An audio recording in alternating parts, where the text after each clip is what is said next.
Hola mis queridos youtubers, vamos a ver hoy estadística aplicada a la medida.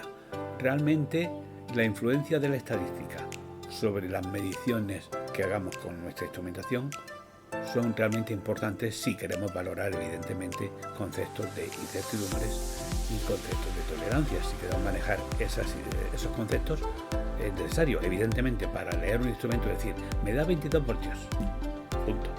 Si no digo eso, pues entonces estoy haciendo una medida, pero con una calidad pésima. ¿Por qué? Porque tengo que decir con qué valor es el que tengo, pero cuidado, con cuáles son los límites de mi incertidumbre y con qué probabilidad. Si no digo eso, no tengo seguridad de esa medida, estoy asumiendo una verdad absoluta, la cual es incierta o puede ser absolutamente errónea. No tengo ninguna garantía de que eso sea así. No sé cuánto de error cometo. Y eso es muy importante.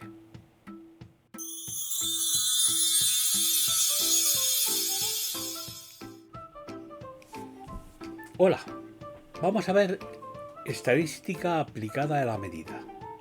Corresponde al capítulo 2 de la primera parte del curso. Vamos a ello. Inicialmente comenzaremos con distribuciones de probabilidad. ¿Qué es eso? Pues una distribución de probabilidad es una función que proporciona a cada suceso una determinada probabilidad de que ocurra. Eso lo veremos más adelante cuando veamos la campana de Gauss, la función de Gauss, ¿vale? Bien, distribuciones unidimensionales son aquellas en las que solo interviene una variable, por ejemplo, un voltaje, una potencia, etc. En la mayor parte de nuestras medidas nos encontramos en esta situación. Media aritmética o esperanza matemática. El promedio, esperanza matemática o valor esperado es el valor medio de un número de estimaciones Q sub j. Así, si sumamos todas las estimaciones que hemos obtenido y lo dividimos por el número de ellas, obtendremos la media aritmética. Varianza experimental o muestral, viene a ser lo mismo. La varianza experimental S cuadrado, estimación muestral de la varianza poblacional, de las estimaciones Q sub j viene definida como la suma de las diferencias entre cada estimación y la media, elevadas al cuadrado, dividido por el número de estimaciones menos una. Fijaros, esto no es más que un truco interesante, habida cuenta de que si tenemos n estimaciones y calculamos su media, el 50% de las estimaciones estará por arriba de la media y el otro 50% más o menos, es una idea. Y el otro 50% estará por debajo de la media, por tanto, la suma de todas ellas me daría 0. Es decir, la suma de todas ellas dividida por el número que sea, pues me seguiría dando 0. Esto es una especie de representación gráfica de ese hecho. Si tenemos un montón de estimaciones positivas y un montón de estimaciones negativas y las sumamos, pues nos dará 0, con lo cual no obtenemos ningún resultado práctico. ¿Qué hacemos para ello? Pues si lo elevamos al cuadrado, todas las partes negativas de esas diferencias nos pasan a positivas, ya que cualquier número negativo al cuadrado resulta ser positivo. ¿Qué tenemos? Todas las estimaciones en positivo y consecuentemente a mayor diferencia, mayor excursión tendremos, mayor separación. ¿De acuerdo? Por tanto, nos separamos de la media cada vez más si las estimaciones son diferentes de la media, muy diferentes. Entonces, de esta manera sí tendremos con la varianza experimental una indicación de cuánto nos separamos de la media. Desviación típica experimental. La desviación típica estándar experimental SQ de las estimaciones Q sub j viene definida como la raíz cuadrada de la varianza experimental, al igual que ya lo vimos en otras desviaciones típicas. Pues bien, esto nos da es un indicador, en definitiva es un indicador de cuánto nos separamos de la media aritmética. Vamos a ver un concepto interesantísimo aquí. Varianza experimental de la media aritmética. ¿Vale? La varianza experimental de la media aritmética, S cuadrado Q media, importante, viene definida como la varianza experimental dividida por el número de estimaciones. ¿De acuerdo? Fijaros, la media aritmética varía mucho menos que cada estimación respecto de la media. Es decir, la media aritmética sí puede ir variando. Si yo voy acumulando datos, ¿vale? Pues esa media va fluctuando también en función de los datos que voy recopilando. ¿Qué ocurre? Evidentemente la dispersión de los datos es muy superior, con mucha diferencia, a la dispersión que vaya teniendo esa media. ¿De acuerdo? Llamémosle respecto de una media de las medias. Pues bien, eso sería la varianza experimental de la media aritmética. La desviación típica experimental de la media aritmética no es más que la raíz cuadrada de la varianza, si lo recordáis. Por consiguiente, será la varianza partido por la raíz del número de estimaciones. Y ahora vamos a entrar en un concepto importantísimo, la incertidumbre típica U minúscula de las medias. Asociada a la estimación de entrada Q es la desviación típica experimental de la media, justo lo que acabamos de ver antes, y proporciona una indicación de la variación de la media de las medidas, que no es más que la precisión de la media de las medidas, ¿vale? Por consiguiente, esto es lo que vamos a calcular nosotros después en las medidas, la incertidumbre típica, ¿vale? Que no es más que la desviación típica experimental de la media aritmética de las medidas. Las funciones de probabilidad son realmente importantes para la determinación de las incertidumbres de la medida. Vamos a ver a continuación distribuciones de variable continua. Son las que utilizamos normalmente para este cálculo. Un ejemplo básico importante es la distribución normal o de Gauss. Vamos a verla. Vamos a ver ahora distribuciones de probabilidad de variable continua. Las distribuciones de probabilidad de variable continua o funciones de densidad de probabilidad, probability density functions en inglés, son funciones del tipo igual a f de x, en las que f de x es mayor o igual que 0 para todo valor de x. Esta sería la función de f de x de la que estamos hablando, y este el eje de las x, ¿de acuerdo? Pues bien, se da que en estas distribuciones el área encerrada entre esta función f de x y el eje de las x es la unidad, es el 100% de probabilidad, el suceso seguro, ¿de acuerdo? Para determinar la probabilidad dentro del intervalo AB de que una medida se encuentre ahí, pues calcularemos el área delimitada por la función f de x, el eje de las x, entre el intervalo A y B. En definitiva sería la integral definida desde A hasta B de esta función f de x. Normalmente no lo vamos a hacer así, vamos a usar otros métodos no tan de detalle matemático, ¿vale? Ahora lo vemos. Vamos a ver el prototipo de distribución de este tipo. Sería la distribución normal o campana de Gauss. Las medidas, por ejemplo, que efectuamos con algún aparato se distribuyen de acuerdo con la campana de Gauss. Cuando realizamos un gran número de medidas, la media de todas las medidas toma un valor máximo de la campana, que llamamos mu, y su dispersión está de acuerdo con la desviación típica sigma. Para cada valor de mu y sigma hay una curva normal que se denomina normal n mu sigma. Su función de densidad es esta.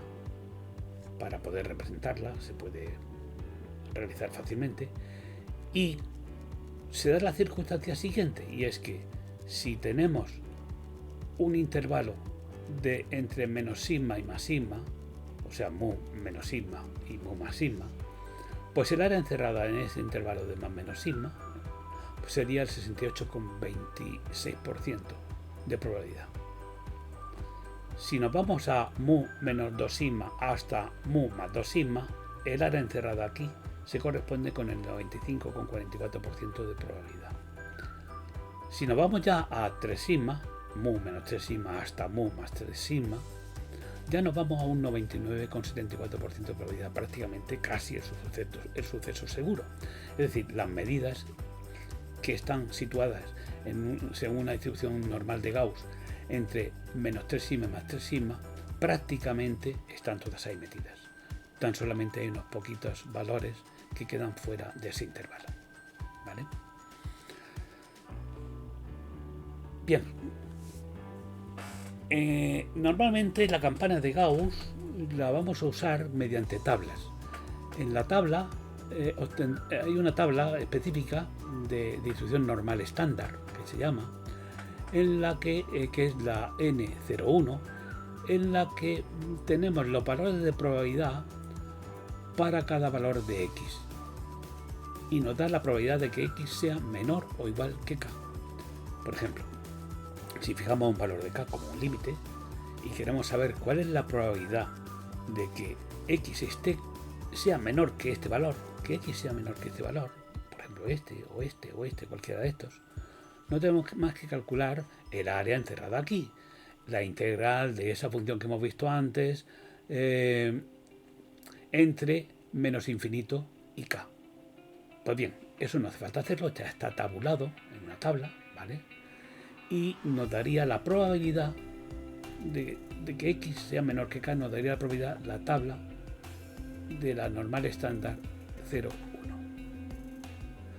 Aquí la vemos, por ejemplo. Aquí vemos el valor de K fijado. Por ejemplo, si fijamos un valor de K de 0,7, es decir, este valor es 0,7, pues diremos que tenemos como el siguiente dígito, el 0,70. Aquí fijaros que estarían las centésimas, 0,1, 0,2, 0,3, 0,4, 0,5, estas son las centésimas, con lo cual podemos aquí ver el valor 0,7 hasta el 0,79, ¿vale? Y así el siguiente 0,8 y así, sucesivamente. Pues bien, si queremos 0,75, pongamos por caso, si queremos ver la probabilidad de que la medida esté por debajo de 0,75 como límite, nos iríamos a ver que sería este valor. La probabilidad sería de 0,7734, es decir, un 77,34%. ¿De acuerdo? Esa sería la probabilidad de tener medidas menor que 0,7. Los valores, fijaros, a 3 sigma, si recordáis, a 3 sigma estamos llegando a valores de 0,097, perdón, 0,9987, etc. Prácticamente con 3 sigma ya estábamos en 1. Por eso, realmente las tablas no llegan a más de 3,9 sigmas, ¿vale? Es decir, el valor de K como mucho es 3,9, ya que aquí prácticamente hasta la cuarta cifra resulta ser 1 prácticamente, ¿vale? Pues bien, como ocurre que normalmente no vamos a tener siempre una distribución normal en la que la media sea 0, nosotros tendremos, por ejemplo, estamos midiendo con un voltímetro y leemos 125 voltios, ahora después de 126,5, después de 124,3 y tomamos varias medidas, y bueno, realizamos una media mu y claro, nos dará una media mu y calculamos la desviación típica y también nos dará una sigma. Pues bien, esa mu sigma no la tenemos normalmente en tabla, tendríamos que hacer la integral, etcétera, o bien tipificar la variable. Lo que vamos a hacer es tipificar la variable. ¿En qué consiste eso? Pues si X sigue una distribución mu sigma, la podemos transformar en una distribución N01, siempre. Para ello basta con realizar la tipificación de la variable, que consiste en realizar un cambio de variable, donde le llamamos X en las distribuciones mu sigma, le llamaremos Z a su equivalente en la distribución 0,1 y se calcula, el cambio de variable se hace como X de la mu sigma menos el mu dividido por la sigma de la distribución mu sigma, ¿vale? Y así nos dará el valor de la nueva variable Z de 0,1. Con este cambio, Z sigue la distribución N01 y por consiguiente podemos determinar la probabilidad usando la tabla anterior. Esto es realmente útil, hacer la tipificación de la variable para solo usar la tabla anterior, ¿vale? Como otro caso de distribución de variable continua, vamos a ver una súper importante en las mediciones, que es la distribución de t-student. Es bastante semejante a la distribución de Gauss. De hecho, cuando el número de muestras tomadas o de observaciones pues es muy alto, realmente en teoría infinito, pues coinciden las dos distribuciones. Entonces, esta distribución de t-student es muy importante para los cálculos de incertidumbres de la medida. Vamos a ver ahora una distribución súper importante en el mundo de la medida. Es la distribución de t-student. Es bastante parecida a la distribución de Gauss. La cuestión está en que esta es utilizable para el caso donde sea una muestra de pocas estimaciones. Cuando tengamos pocas estimaciones, la distribución de Gauss no es muy digamos fiable, ¿vale? Hay un error importante. En este caso se puede sustituir o se debe sustituir por la distribución de t-student, que tiene en cuenta para calcular la probabilidad el número de estimaciones que se realizan. Bien, pues vamos a ello. La distribución de t-student es una distribución de probabilidad para estimar la medida de una población normalmente distribuida cuando el tamaño de la muestra es pequeño. t-student tiende a la distribución normal de Gauss cuando el número de medidas tiende a infinito.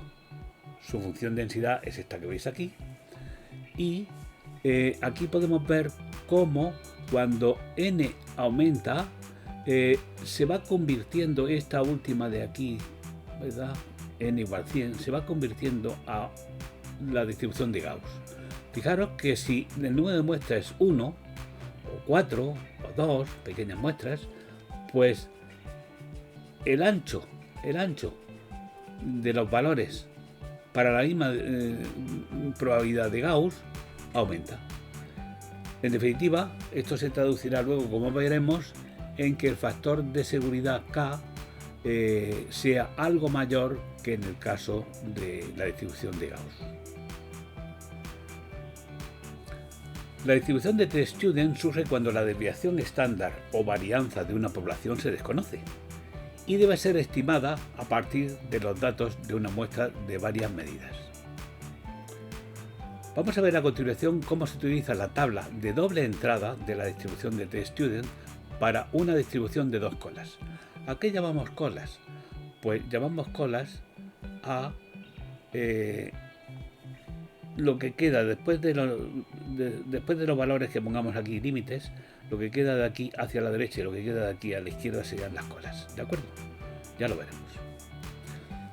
Conocidas el número de medidas realizadas y el porcentaje de confianza requerido en el proceso de medida, ejemplo 68,27%, que equivale a un sigma en la distribución de Gauss, o un 95,45 que equivale a 2 sigma en la distribución de Gauss, o un 99,73 que equivale a 3 sigma en la distribución de Gauss, debemos buscar en la tabla de t-student el valor TP que define el intervalo menos TP a más TP que abarca el porcentaje de confianza indicado en la primera fila de probabilidad de la tabla. Vamos a ver esto. Estas son las dos colas que hablábamos. Mirad, esta es una cola y esta es otra cola. La distribución de student se distribuye de esta forma. En el centro vemos que es 1, que es todo, menos alfa, porque este 1, que es el área total que hay debajo de la curva y el eje de las X, le quitamos alfa, que es el alfa medios que hay aquí y el alfa medios que hay aquí, y nos queda esta zona donde veremos la probabilidad de que las medidas queden dentro.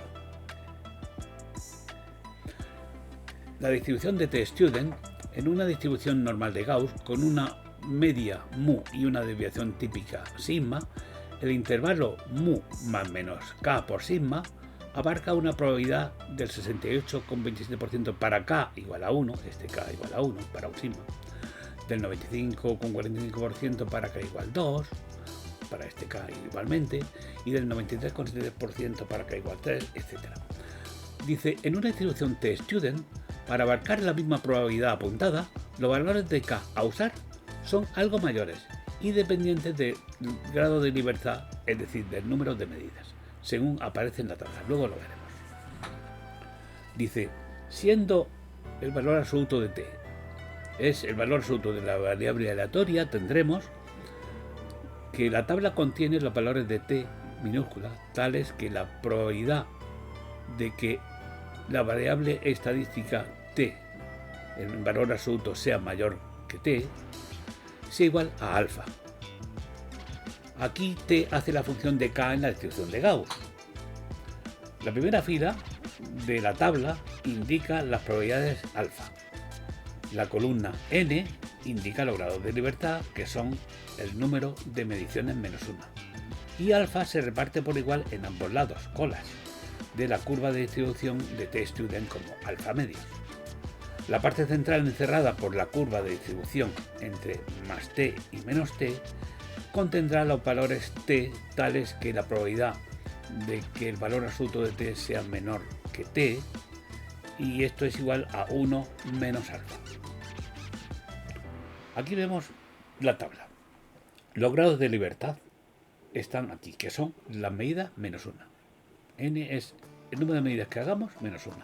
Por ejemplo, si hacemos 10 medidas menos 1, pues los grados de libertad son 9. Es decir, a 10 medidas el grado de libertad 9, a 9 medidas el grado de libertad 8, etc. Vale. Aquí tenemos la distribución, la probabilidad de que se encuentre entre unos valores de T que van, en este caso el valor de K sería, pues por ejemplo, imaginemos que tomamos 10 medidas. Si tomamos 10 medidas, los grados de libertad son 9. Nos vamos aquí y decimos, queremos un 95,45% de probabilidad. Pues el K que tenemos que usar, el K que usaríamos para este porcentaje de probabilidad, el K en la distribución de Gauss sería de 2 puro. Pero, como hemos dicho antes, en la distribución de T-Student tiene que ser un poquito mayor. Entonces el K que usaríamos aquí sería de 2,32. Este es el valor de K, en este caso, que usaríamos el equivalente a Gauss. Podemos ver que si el número de estimaciones se hace infinito, pues tenemos aquí lo que da Gauss que es para infinitas muestras, que es un sigma, aquí 2 sigma, aquí 3 sigma, y se corresponde con las probabilidades que ya conocíamos. Grados efectivos de libertad. Los grados efectivos de libertad proporcionan una indicación de la fiabilidad de la incertidumbre típica calculada. A mayores grados efectivos de libertad, mayor fiabilidad de la incertidumbre. Pues bien, cuando se cumplen las condiciones del teorema central del límite y se ha determinado la incertidumbre de acuerdo con el anexo E, del documento EAL-R2 para la obtención de la incertidumbre típica combinada, bien por evaluación tipo A o por evaluación tipo B o por ambas combinadas, se puede utilizar la fórmula de Welch-Stirlwhite para calcular los grados efectivos de libertad asociados a la estimación de salida, siendo la fórmula la que vemos aquí, donde los grados efectivos de libertad son iguales a una fracción que tiene como numerador la incertidumbre típica combinada. Esta es la incertidumbre típica combinada, que ya veremos cómo se calcula. En cuanto al denominador, tenemos el sumatorio, ¿vale? El sumatorio de las incertidumbres típicas individuales partidos por el grado de libertad de cada incertidumbre individual. Es decir, que aquí tendremos un sumatorio de fracciones que tiene cada incertidumbre individual dividido por su grado de libertad individual. Puede que una muestra se haya sacado con 7 estimaciones, en definitiva hemos dicho 6 grados de libertad, y que la incertidumbre típica individual sea, pues yo que sé, 0,2. Pues ese cociente será uno de los integrantes de este sumatorio, y así con cada uno de los contribuyentes que hay para el cálculo de la incertidumbre combinada. Muy bien. Otra distribución realmente importante, sobre todo en instrumentación electrónica, es la distribución rectangular. Ella es la que utilizan los fabricantes para definir sus incertidumbres, ¿de acuerdo? De hecho, todos los fabricantes lo que hacen cuando miden los parámetros de sus equipos es poner unos límites, establecerlos y decir: solo pongo al mercado aquellos que cumplen que la medición está comprendida, esta determinada medición está comprendida entre A y B, entre dos límites, y no sale nada a la venta si no está comprendido dentro de esos límites. ¿Qué quiere decir esto? Que será una distribución del tipo de la que es 100% seguro que está entre A y B y es 0% de que está por encima de B o por debajo de A. ¿De acuerdo? Bien, pues vamos a verla. Vamos a ver una distribución también súper importante en el mundo de la medida. Es la distribución uniforme o rectangular. Es justo la que usan en sus especificaciones los fabricantes de instrumentación. Es una distribución de probabilidad con una densidad de probabilidad constante entre dos límites, A y B. La densidad de probabilidad es constante en ese intervalo. En el caso de especificación del fabricante de instrumentos de medición, pues nos suele decir que es menor que tanto valor entre unos límites, ¿de acuerdo? De tal manera que el valor está considerado siempre dentro de este intervalo y no existe ninguna posibilidad, no hay ninguna probabilidad de encontrarlo fuera de este intervalo. ¿Por qué? Bueno, pues el fabricante fabrica y si algo le da fuera de este intervalo, lo rechaza, lo corrige y lo vuelve a introducir. De tal manera que los únicos instrumentos que se ponen a la venta son aquellos que están cumpliendo esta especificación entre A y B, un parámetro concreto. ¿De acuerdo?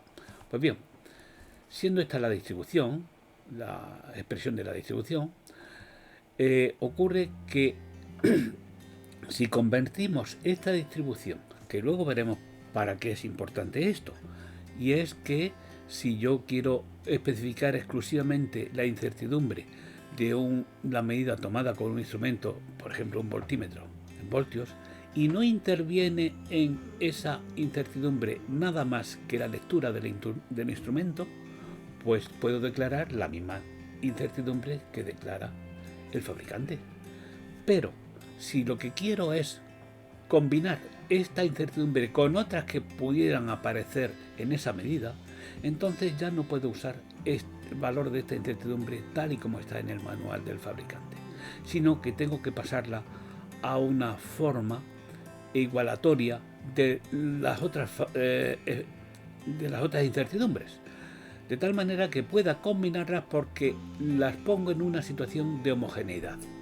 Así, lo que hacemos nosotros es cambiar esta densidad de probabilidad en otra que es equivalente a una de Gauss, de tal manera que esta incertidumbre rectangular se transforma en una incertidumbre gaussiana dividiendo la mitad del intervalo entre raíz de 3, y eso me da una incertidumbre típica de una distribución de Gauss a un sigma, es decir, me daría un 68,20 y tantos %. ¿De acuerdo? Entonces es una forma de transformar una distribución uniforme en una de Gauss, una distribución típica, ¿vale? Dividiendo por raíz de 3 las especificaciones de fabricante. La influencia del ruido es realmente importante en las mediciones, ya que hacen fluctuar las últimas cifras de la medición, dejándonos una medida pues con más incertidumbre. Por eso vamos a dedicarle un punto particular al ruido. Vamos a ver la influencia del ruido en la medida. Todos sabemos que influye bastante. Pues bien, asumiendo que la aleatoriedad del ruido responde a una función de densidad de probabilidad de Gauss, ¿vale?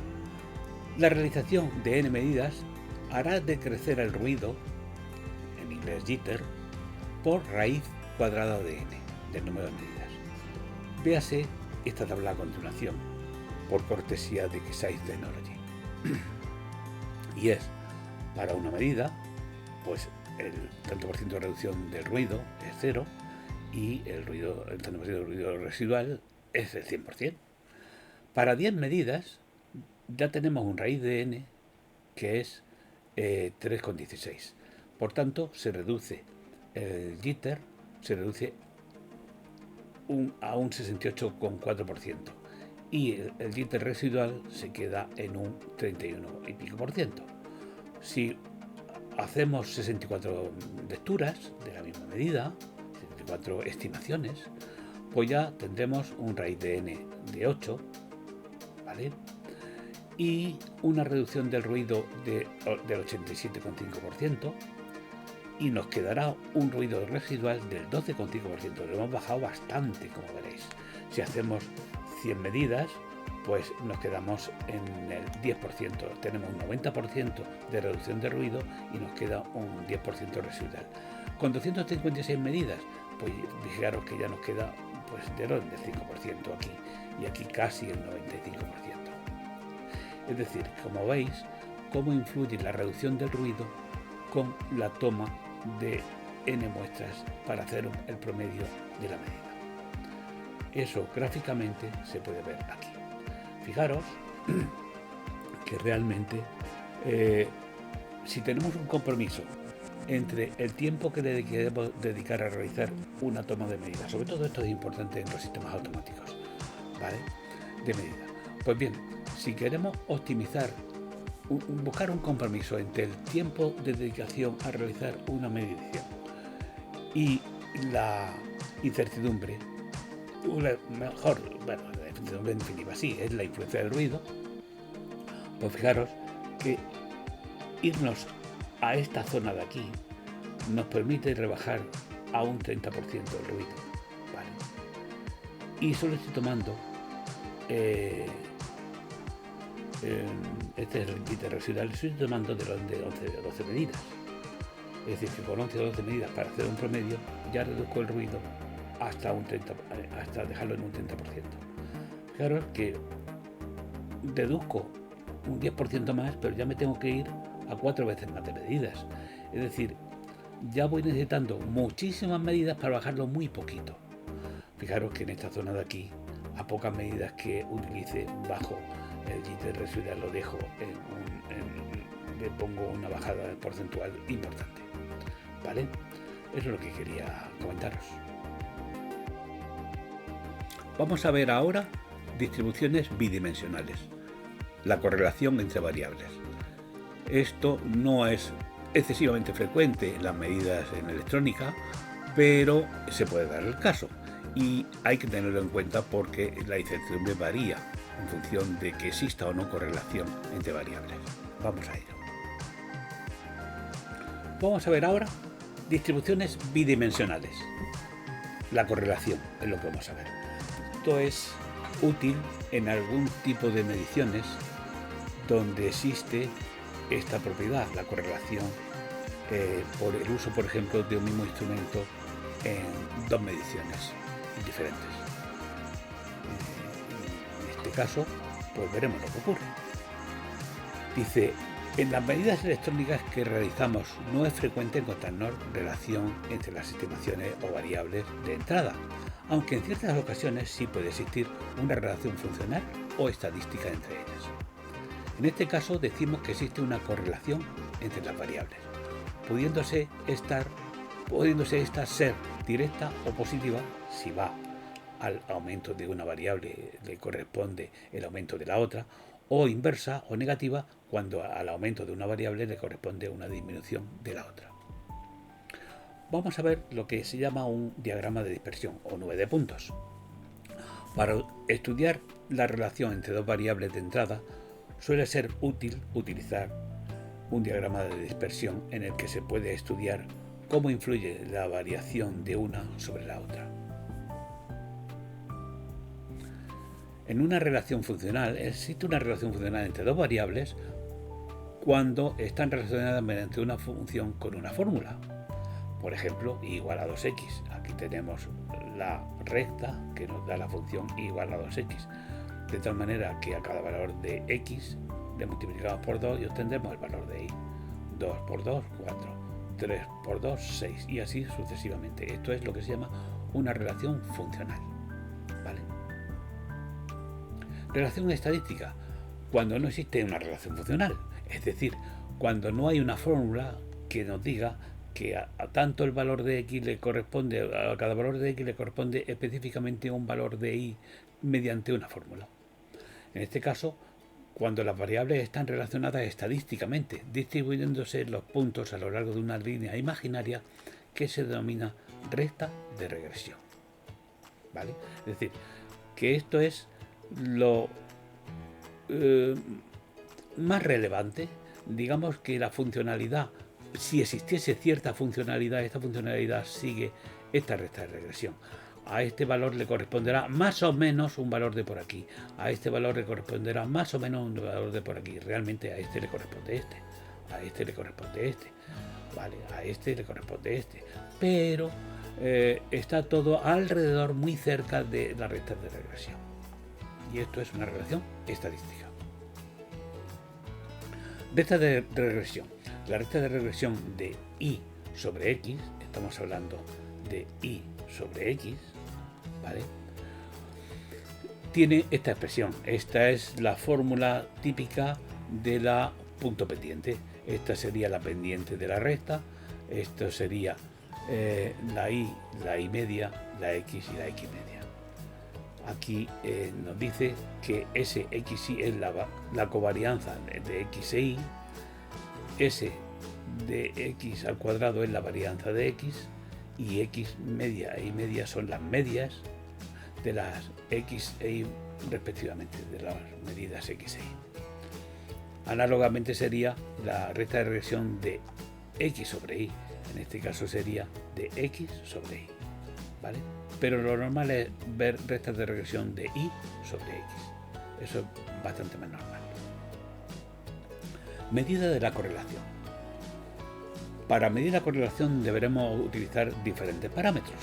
Vamos a especificar aquellos que intervienen. Uno de ellos es la media aritmética o esperanza matemática, que es las medias que hemos dicho antes. La varianza, que viene dado por esta expresión o bien por esta expresión. ¿De acuerdo? Esta expresión suele ser bastante frecuente en su uso. La desviación típica, como la raíz cuadrada de la varianza, bien de esta expresión o bien de esta expresión. Medida de la correlación. Pues hay que usar también la covarianza, que ya lo hemos visto antes en la pendiente de la recta de regresión, y es SXY, que viene dada por esta expresión o bien por esta expresión. Son muy sencillas de calcular. Normalmente se hace en tablas de frecuencias, todo esto, ¿vale? Coeficiente de correlación. El coeficiente de correlación viene dado por la covarianza dividida por las desviaciones típicas de cada una de ellas. Y todo esto se suele implementar en una tabla para hacer un cálculo sencillo. Por ejemplo, se pone una de las variables, la otra variable, los valores de una de las variables, hemos tomado 5 muestras, los valores de la otra variable, hemos tomado también 5 muestras.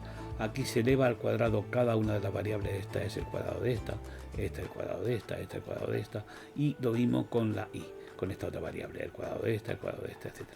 Y aquí el producto de x por y. 1 por 2, 2, 2 por 4, 8 y así sucesivamente. Aquí, ¿qué hacemos? La suma de estos parámetros, el sumatorio de estos valores, el sumatorio de estos valores, sumatorio de estos, sumatorio de estos, sumatorio de estos.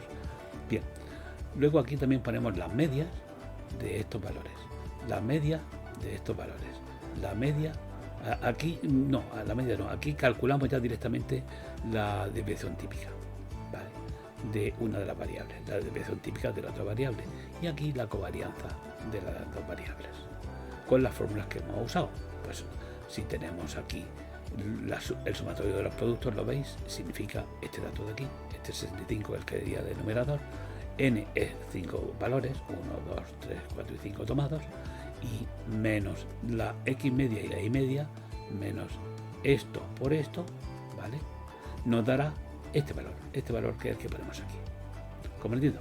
Pues eso sería como obtendríamos la covarianza. Y luego el coeficiente de correlación. El coeficiente de correlación sería este valor dividido por este,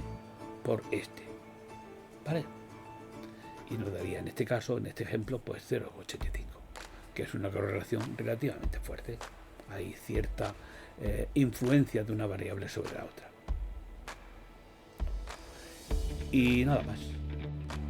Bueno, pues sin más, me despido del vídeo de hoy. Hasta el siguiente vídeo. Os espero. Cuidaros mucho.